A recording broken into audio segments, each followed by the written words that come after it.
Synanon, the Brainwashing Game, and Modern Transgender Activism. The Orwellian Implications of Transgender Politics by Jenn Smith. Introduction. What had happened was that Gloria walked in the front door of Synanon for drug counseling, and they had gamed her right off. Someone, on purpose, had walked past her as she sat waiting to be interviewed, and had remarked how ugly she was. The next person to parade past had informed her that her hair looked like something a rat slept in. Gloria had always been sensitive about her curly hair. She wished it was long. What the third Synanon member would have said was moot, because by then Gloria had gone upstairs to the 10th floor to kill herself. "Is that how Synanon works?" Fat asked. Bob said, "It's a technique to break down the personality. It's a fascist therapy that makes the person totally outer-directed and dependent on the group. Then they can build up a new personality that isn't drug-oriented." From Philip K. Dick, Valis. The above quote is from Philip K. Dick's pseudo-autobiographical novel Valis, and was based on his experiences in the 1970s with what was once called the most dangerous and violent cult America had ever seen, Synanon. At first glance, the quotation from Valis would seem unrelated to the modern transgender, trans, movement.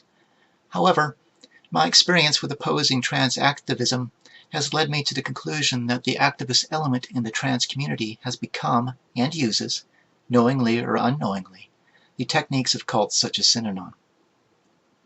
Certainly those that constitute the more radical activists in the transgender movement behave just like cult members, and are just as willing to ignore reality as any member of even the most bizarre religious cult. There are a great deal of questions regarding just who is behind the international trans agenda and what their endgame is, or why almost every organ of power is supporting the mass delusion that is the new transgender movement. Investigation has revealed several billionaires at work, notably Martine Rothblatt and Jennifer Pritzker, as well as funding and promotion from the pharmaceutical industry and even the highly lucrative cosmetic giants. But just who is promoting this and why is not the primary subject of this essay. The methodology of recruitment is. With that being clarified, there are, of course, both macro and micro levels of the trans agenda, and the macro level will be addressed in the conclusion.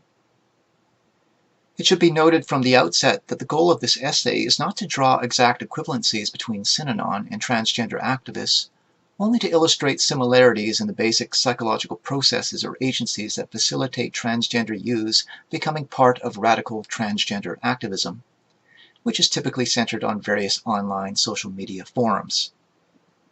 It is difficult to address this issue without investigating and speculating on the reasons why governments all over the Western world are pushing this so hard. It appears as if the creation and promotion of trans cult activism and ideology is part of a larger social engineering agenda, and one that requires everybody's attention. Governments that engage in social engineering using deception and propaganda do not tell people why they are doing it. As was the case with the incubator baby slaughter that was used to justify the invasion of Iraq by President George Bush Sr., we the people only find out after the fact, and in that case after hundreds of thousands of lives were lost. It thus becomes incumbent upon freedom-loving citizens to speculate on the reasons why our leaders are supporting the mass delusion that is transgender activism, and this will be addressed in the final section of this essay. Synanon and the game.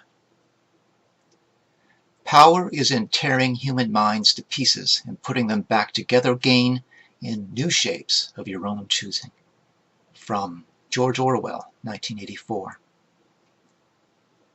In August of 1957, Charles E. Dederich was just one of many alcoholic test subjects at the University of California, Los Angeles, UCLA, that were given the drug LSD in order to see if chemical mind alteration could modify extreme addictive behavior. Alcoholics Anonymous, AA, founder Bill Wilson, was the subject of the same study, which was funded by the National Institute of Mental Health, NIMH. The project involved giving alcoholics large doses of LSD in an effort to break down and reform the personality of the subject. Dederich described the experience as critical in his own break from addiction and subsequent development. He was so powerfully affected by the experience that he cried uncontrollably for days. He reported experiencing a total self-surrender or destruction of his ego, and he emerged from the experiment with feelings of omnipotence and omniscience. One of the most typical effects of LSD was the exact kind of self-surrender Dederich reported. The Central Intelligence Agency, CIA, focused many of its MK-Ultra LSD experiments on the drug's ability to clear the mind, and thus allow for the programming or brainwashing of a subject. Most of the MK-Ultra documents were deliberately destroyed in 1973 under orders of CIA Director Richard Helms to avoid public scrutiny. But it appears from the documents that survived as if one of the goals was the creation of so-called robot agents, or sleeper agents brainwashed by the agency to serve its goals.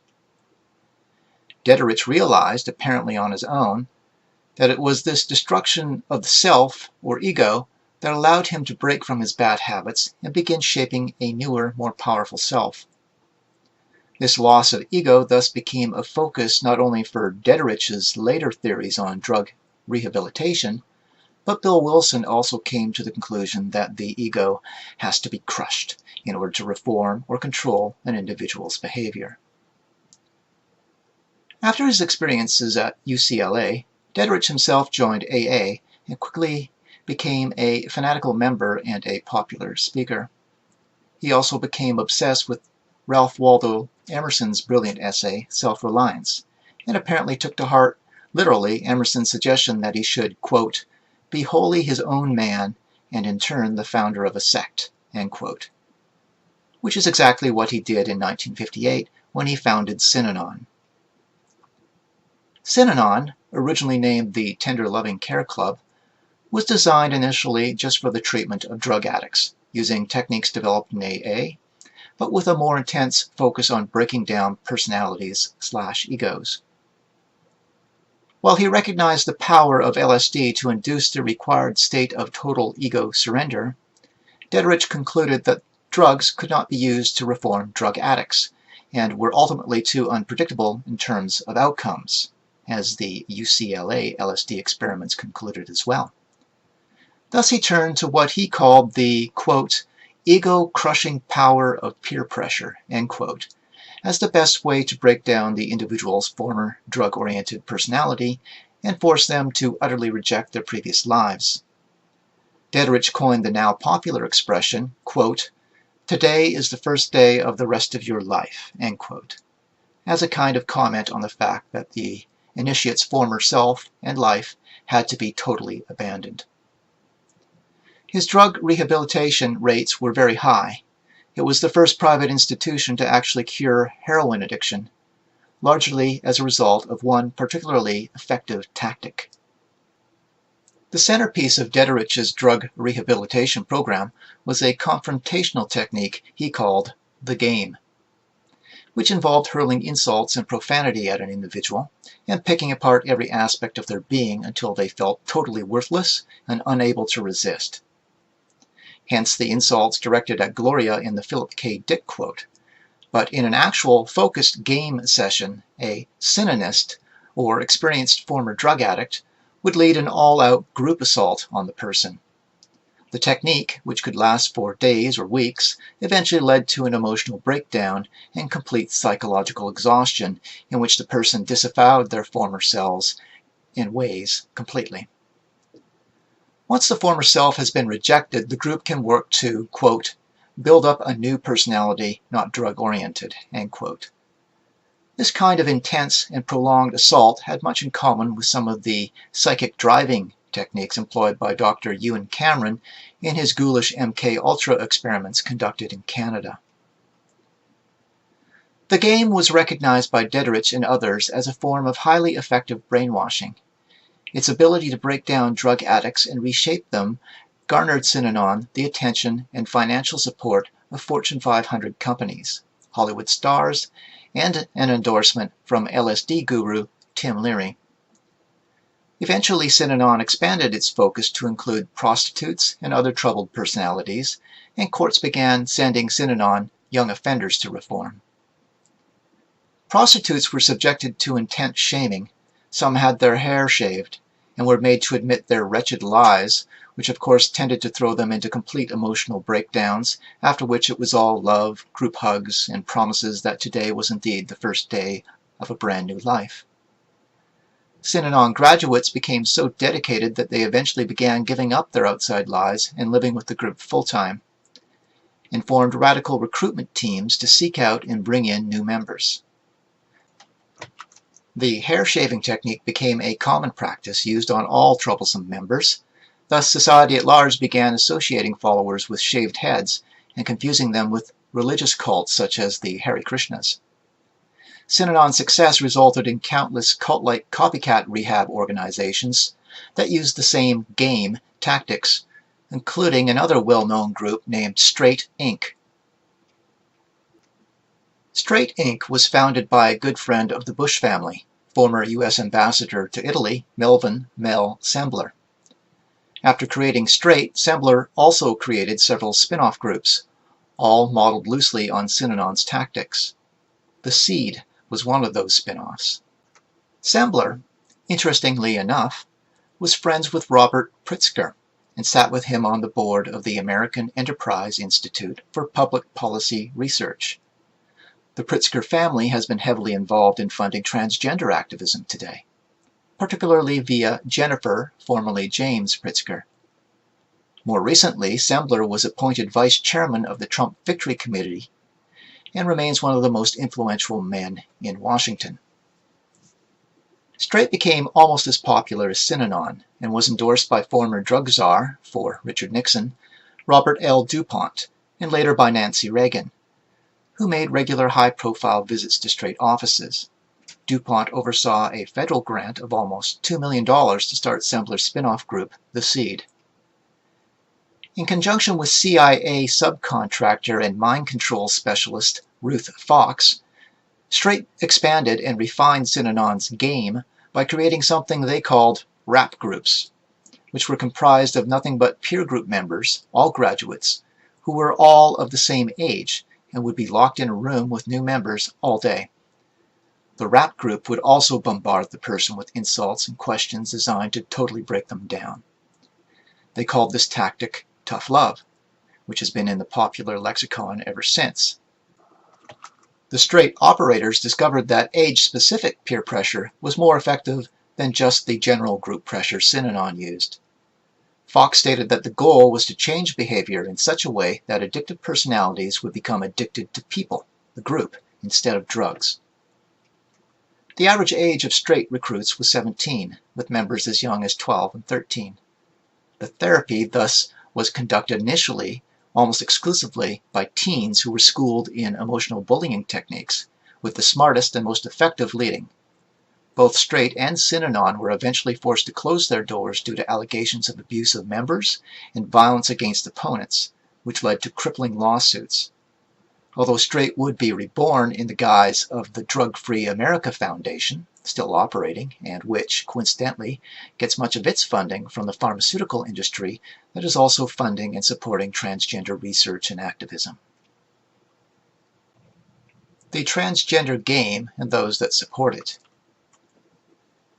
Whether it is deliberate or not, Synanon's game can be seen at work both directly and indirectly in the more extreme elements of the transgender community. For those familiar with the trans community, they will know that the vast majority of trans-identified people fall under the category of fragile, emotionally vulnerable, and confused. I have certainly observed this in my many years in the community, and younger trans suffer from the same personality traits. Thus, a young detransitioning woman I communicated with, at @GNC_centric on Twitter, told me that among the young trans she has known, almost everyone had depression and/or anxiety. A significant number of them also seemed to have PTSD or BPD too. We are thus dealing with troubled minds. Many, perhaps most, young trans are social outcasts, as I myself was when I was young. As social outcasts, many of these individuals have been subjected to non-stop insults and profanity from their peers in their daily lives, in some cases for years. Thus that part of the transgender game has already been completed by proxy. Transgender leaders and activists can thus just parachute into the lives of these troubled, wounded minds and start rebuilding them with their new trans identity. And they tend to become as dedicated to the trans cult as any Synanon member ever was. Although it should be noted that with all of the non-stop propaganda and pro-trans coverage in the media and Hollywood, parachuting in is not even required, because brainwashing and suggestion are constantly being broadcast on almost every TV channel. The rebuilding of the personality thus can be done by a form of electronic correspondence, without ever coming into physical contact with an actual recruiter. The use of incredibly slick multimedia presentations, the likes of which Dederich et al. Could only dream of, makes this kind of programming even more effective. It should be noted that some people have personalities that make it quite possible for them to game themselves, without any outside intervention needed. Some people are obsessively self-critical. When I was young, nobody was harder on me than I was on myself. My experiences with female-born transgenders, FBT, have suggested girls that do not fit the Barbie doll image of femininity are highly prone to attacking themselves in this way. In these cases, outside intervention is not necessary to break down the ego. The person has already attacked and broken down their own sense of worth.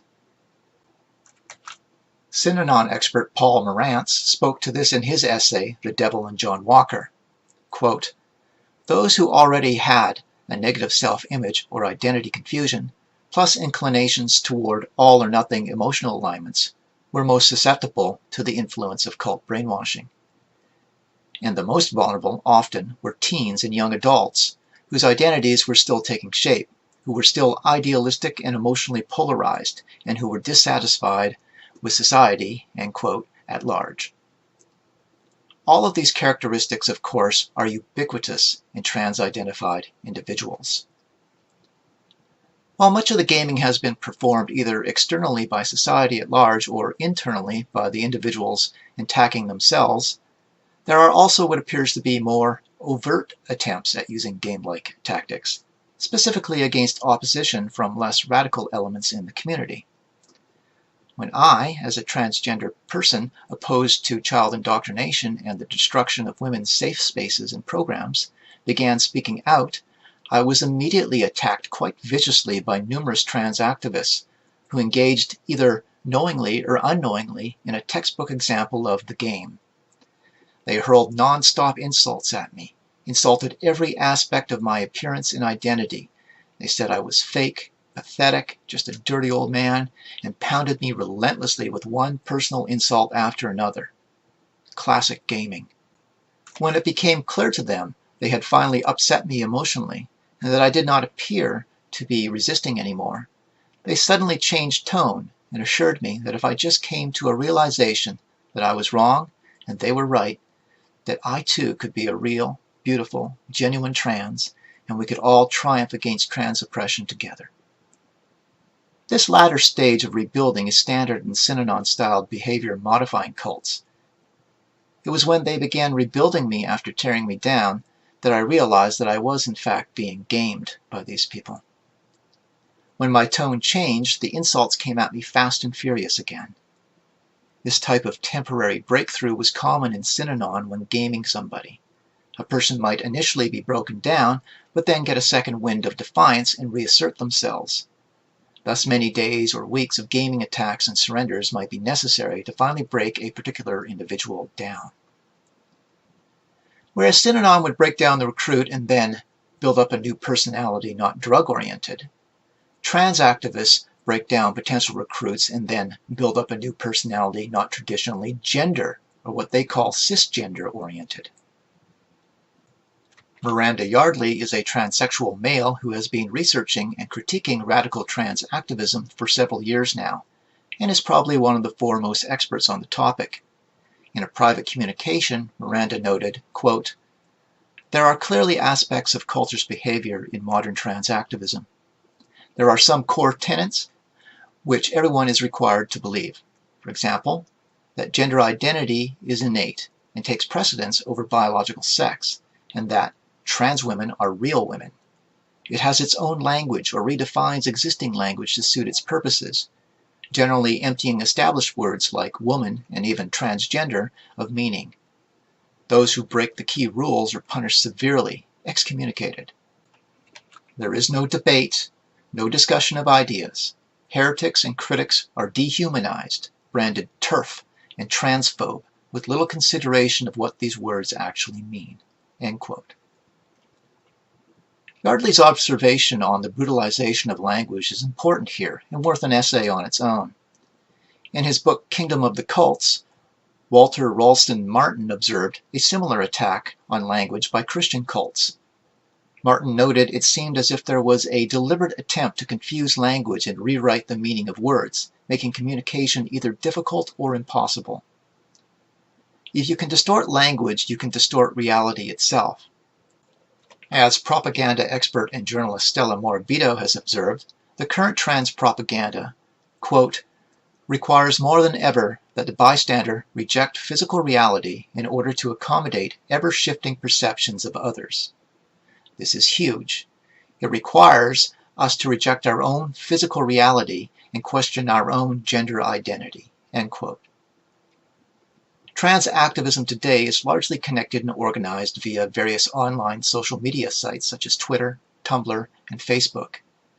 Ken Zucker, head of the Gender Identity Service at the Center for Addiction and Mental Health in Toronto, regarded as one of the world's foremost experts on gender identity issues in children and adolescents, has said, quote, "The number one factor driving the current transgender explosion is the internet. If you're struggling to find out where you fit, the internet is filled with things about gender dysphoria." End quote. The internet has become the primary engine for non-clinical programming of confused young minds, not just via mind-warping gender politics, but also via exposure to new and increasingly debauched tranny pornography. The gender identity clinics are a new phenomenon that are busy indoctrinating and conditioning children as young as 3. Thus we can expect a totally new and totally different generation of trans to emerge in the near future, all chemically dependent for life, all likely to seek out surgery to alter their bodies, and all likely to be all-in members of the radical trans cult.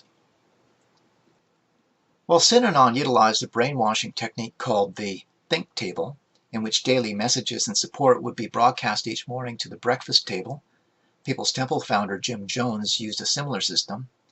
Social media sites now serve as a kind of think table for trans activism, broadcasting daily brainwashing messages from trans extremists such as Riley J. Dennis and Zinnia Jones, who spew nonsense about how sexual orientation and preference are really just thinly disguised transphobia. Trans dogma that suggests men are real women, that a man's penis can actually be a female sex organ if he believes it to be, and similar nonsense is being apologized for and even parroted by politicians and academics. Although I suspect many politicians and academics supporting this are well aware of its absurdity. They are not idiots.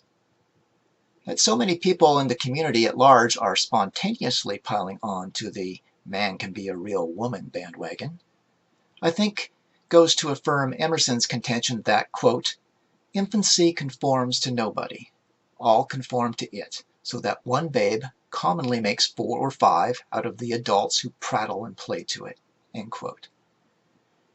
It would be tempting to simply regard all of this as merely absurd and comical, were it not for the fact that it is currently putting grown men in swimming pool change rooms with women and young girls, and allowing men to take part in women's sports and programs, all justified by this impossible suggestion that some men are in fact real women.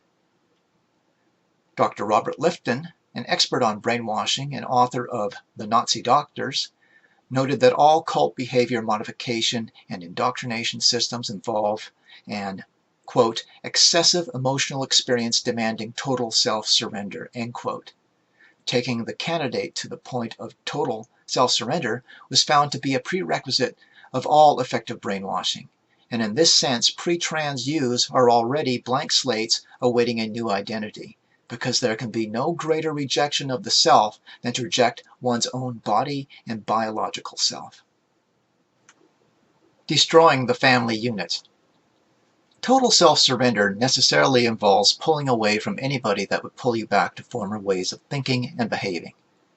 Friends and family have always been the biggest threat to cult agendas. Synanon thus encouraged recruits to destroy their former selves and come join the Synanon family. Eventually, they purchased a large 10-story building to permanently house members and new recruits.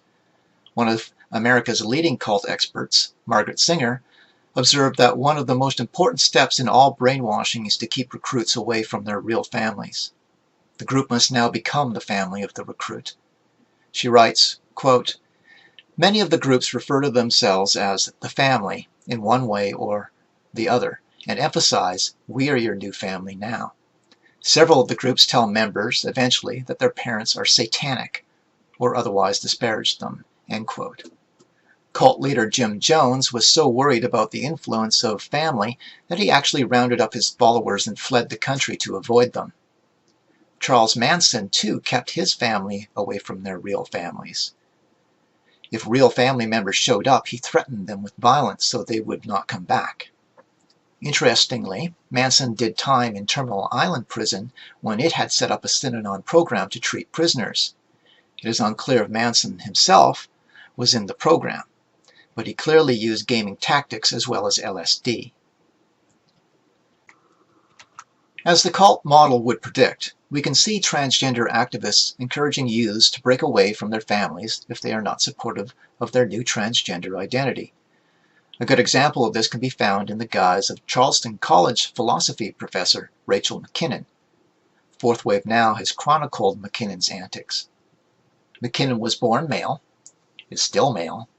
Sex change is not possible, even genital surgery does not change sex, but dresses and expresses in a feminine way, much like the author of this essay. Nevertheless, McKinnon released a video on Mother's Day of all days, encouraging kids to walk away from unsupportive mothers. Quote, "I want you to know that it's okay to walk away from unsupportive or disrespectful or even abusive parents." End quote. You will note here that the first reason to walk away is not abusive parents, which is last on the list of reasons, but parents that are merely unsupportive of their desire to transition. From a propaganda perspective, the order of the words is very important. McKinnon went on to say, quote, "It's okay to walk away, and I want to give you hope that you can find what we call your glitter family, your queer family." End quote. This is a classic cult tactic, and it is highly unlikely a professor of philosophy would not know that. Thus one must be extraordinarily suspicious of McKinnon's motives. How Charleston College could support such a blatant attempt to undermine parental authority is a real head-scratcher. McKinnon essentially launched an assault on mothers on Mother's Day, an incredible act of audacity and sign of contempt for the family unit. While the College of Charleston is apparently just fine with a professor encouraging the destruction of families, in Canada, the University of Toronto professor Jordan Peterson was officially censured or warned for refusing to use artificial pronouns like "zer." Perhaps one of the most disturbing attempts to undermine families can be seen in a slick video produced by LGBT in the City, a multimedia organization that produces talk shows and videos related to LGBT issues and is sponsored by such monster corporations as TELUS and TD Bank. To say LGBT in the City has a hedonistic focus would be a grotesque understatement, and it might be argued that at least one of their videos encourages the sexualization of children, specifically in the form of an 8-year-old boy mockingly named Lactatia. In a slick video released on Facebook with over 1 million views so far, a hyper-feminized, sexualized 8-year-old boy, who some have compared to a drag version of Joan Benet Ramsey, is featured partying in a hypersexual adult LGBT environment and telling kids watching that if their parents or friends do not support their desire to be drag or trans, they need to get new parents and friends. Professional quality video and editing made this call to young children to the queer lifestyle all the more appealing. As Lactatia speaks to his peers, while an all too happy host leers, bold text leaps out at the viewer saying, "You need new parents. You need new friends." You too can be a drag queen or transgender superstar and perhaps head out on the town to party with the wild LGBT boys and Lactatia. If your parents won't get on board, they can simply be replaced with a new glitter family. Parents concerned about their children should go online and research McKinnon's statements and watch the Lactatia video. A link is provided in the sources at the end of the essay. Once you do, you may understand why I say that all children are in danger from the insidious, indoctrinating power of the new global trans cult that seems to have complete contempt for the family unit.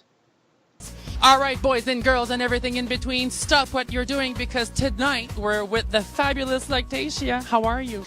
It doesn't matter what anyone else thinks. If you want to be a drag queen and your parents don't let you, you need new parents. If you want to be a drag queen and your friends don't let you, you need new friends. What is your name? Lactatia. Lactatia? You're fucking adorable, Lactatia. You're fucking adorable, Lactatia. You're fucking adorable, Lactatia. And is this your first time in drag? Not really. It should be noted that this cult, as I call it, does not represent the majority of trans-identified persons such as myself. Any criticism should be directed at activists and their funders specifically, because most trans-identified adults just want to be left alone.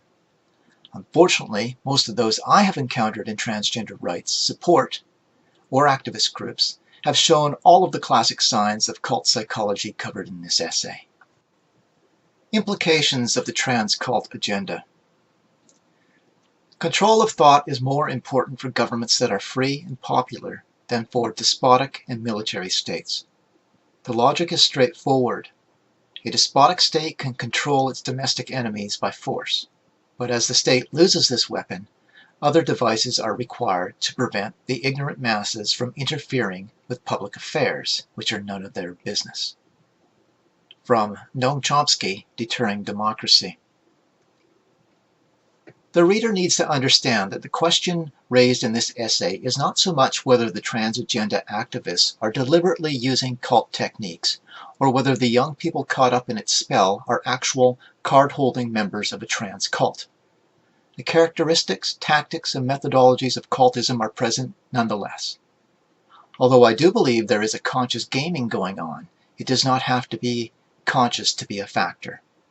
Similarly, I am not suggesting the much discussed and abused dysphoria is not involved, only that it is increasingly induced and almost always exaggerated. More disturbingly, what we see in extreme transgender activism is what in previous generations would have been considered unthinkable. Modern social outcasts, instead of being turned into government and pop culture abhorring goths or punk rockers of the past, are instead now being repurposed to actually support official government lines and agendas regarding gender, the breakdown of families, and the erasure of sexual distinctions and associated protections. The aggression of the outcasts, which used to be turned against the state, is now being turned against enemies of the state and anybody that opposes its new, reality-warping transgender theories and laws. Trans cultists are quickly beginning to resemble the brainwashed children in George Orwell's 1984. Even the right to sexual orientation is now under attack, from inside an organization that used to fight and argue for just that right. Many radical trans activists are suggesting sexual preference/orientation is in fact a form of bigotry, and that people dating trans have no right to know whether they are really male or female, and that to deny them intimacy if they have the wrong genitals is akin to racism. Thus we saw Caitlyn, formerly Bruce, Jenner, on national television suggesting that asking about one's sex status, quote, was not an appropriate question to ask, end quote. Anybody suggesting transgender persons born male are not in fact real women, and even female, are called transphobic, including lesbians. That such an attack would come from within a community whose entire existence was based upon fighting for the right to sexual orientation is not only bizarre, it almost seems like a deliberate attempt to fracture the community from within. As mentioned earlier, it would be easy to laugh this stuff off if it were not for the fact that government, Hollywood, mainstream media, and almost every institution of power is promoting this insanity. This fact should be a red flag for everybody. Why, when trans persons comprise such a tiny minority, is there such a sudden and urgent rush across most of the Western world to push the trans agenda? As Stella Morabito has written, the trans agenda, quote, seems far more organized, focused, faster, and more furious than any propaganda campaign in history, which means it can't withstand much scrutiny, end quote. Why? What is this all about? The people at the top of our society, particularly the advisors behind the scenes, are not stupid. So why are they allowing the distortion of reality and the brainwashing of our children? Why are they promoting the absurd notion that men can be real women? Why do we see Fallon Fox, who was born a male, in the UFC ring beating a real female to a pulp while everybody pretends like this is okay and normal? The people at the top know this is an outrage. While those in the seats of power would tell you to just trust them and not speculate on the reasons why the trans agenda is so important, I would remind the reader of the words of Jacques Ellul. Quote, the propagandist naturally cannot reveal the true intentions of the principal for whom he acts. That would be to submit the projects to public discussion, to the scrutiny of public opinion, and thus to prevent their success. Propaganda must serve instead as a veil for such projects, masking true intention, end quote. It is my contention that young people today are being brainwashed and turned into Orwellian servants of the state for a much larger agenda. It has been suggested by others that the assault on sexual distinctions and on the perception of basic biological reality is part of a game to give absolute power to the state in the interpretation of reality itself. If the state can force people to admit that men are women, they can force them to believe anything. War is peace, slavery is freedom, men are women.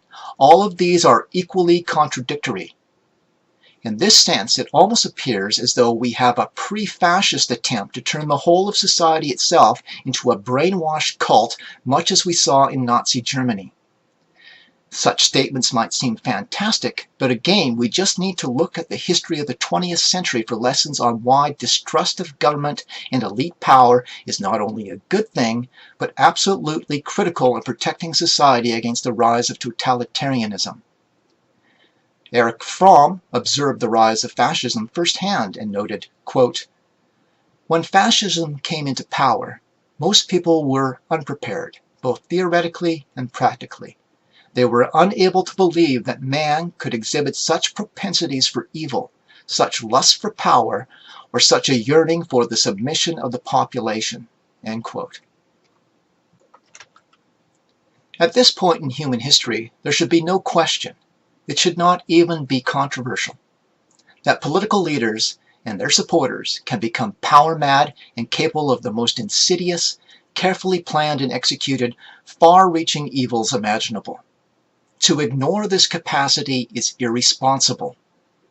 One only needs, for instance, to watch the documentary Trudeau, Justin and Pierre, to see that the seemingly saintly Canadian Prime Minister, Justin Trudeau, is actually a megalomaniac that spews a kind of divine right of kings philosophy in the sense that he believes he was born to lead the nation. One of his supporters had to implore him to be a little more humble. Justin's father, Pierre, was the first Prime Minister in Canadian history to suspend civil rights and send troops into the streets. His son, Justin, has been at the forefront of pushing new reality-denying laws. When he was asked to allow inserting amendments into Bill C-16, the Transgender Rights Bill, that would prevent males from entering women's change rooms at pools and in schools, Trudeau specifically rejected the amendments. This shows he is in fact expecting males to enter women's change rooms. Trudeau is thus the world's leading champion of the trans agenda. At a macro level, if we assume the masters of mankind, as Noam Chomsky has called elite political figures, are trying to create a brainwashed totalitarian state, it would need to work to cause general chaos. Quote, "We need chaos before things can get better," end quote, said Joseph Goebbels about the confusion reigning in Germany following World War I. Quote, "The dollar is climbing like an acrobat. I'm secretly delighted," end quote. What Goebbels was hoping for, the betterment he expected, was the creation of a murderous control state the likes of which the world had never seen. Fascists have always sought to control the interpretation of reality, and the breakdown of social structures facilitates that. Thus, anti-authoritarian scholar Hannah Arendt, commenting on the seizure of power by megalomaniacal leaders, wrote, quote, "Before mass leaders seize the power to fit reality to their lies, their propaganda is marked by its extreme contempt for the facts as such, for in their opinion, fact depends entirely on the power of the man who can fabricate it." End quote. The breakdown of society is necessary for the complete restructuring of society. Similarly, the breakdown of the individual ego is necessary for cults to restructure or redefine the individual. As Margaret Singer pointed out, happy people do not join cults unless they want to be part of the controlling hierarchy. Quote, "If the social structure has not broken down, very few people will follow," end quote. This is true at both the macro and the micro level. Hence, the Nazi cult rose in Germany only after the breakdown of society, but with its leaders waiting and applauding the chaos behind the scenes. The chaos facilitated mass conversion of an otherwise indifferent population. If we follow through the logical conclusions and outcomes of all these transgender laws being passed everywhere, it would appear to be about breaking down traditional morals and redefining humanity itself. As Morabito wrote, quote, "The scope of the endgame is enormous, to legally and universally impose upon every human being a new definition, or rather, a non-definition of what it means to be human," end quote. Human casualties in the form of brainwashed, sterilized, mutilated children, and an assault on women's rights to privacy and their own sports and programs are all incidentals or collateral damage in the mass social engineering and brainwashing game that is the modern transgender agenda. I would like to end this essay by reminding everybody that this essay is not about transgender people. I myself am transgender.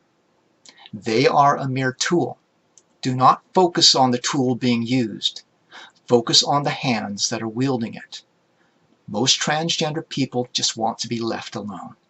They do not want to force their way into women's change rooms. Those that do are, for the most part, victims of mass brainwashing. Thus, it is not their fault. Most importantly, and unfortunately, many of these people are either children or young adults. I hope you've enjoyed this reading. My name is Jenn Smith. For those who are unaware, I am a 52-year-old trans-identified male. That makes me transgender, with degrees in history and political science, with studies focused on the history and evolution of propaganda and social engineering. If you would like to publish my paper in a magazine, periodical, book, website, or blog, please email me, Jen, at transanity@yahoo.com. That's TRANSANITY @ yahoo.com.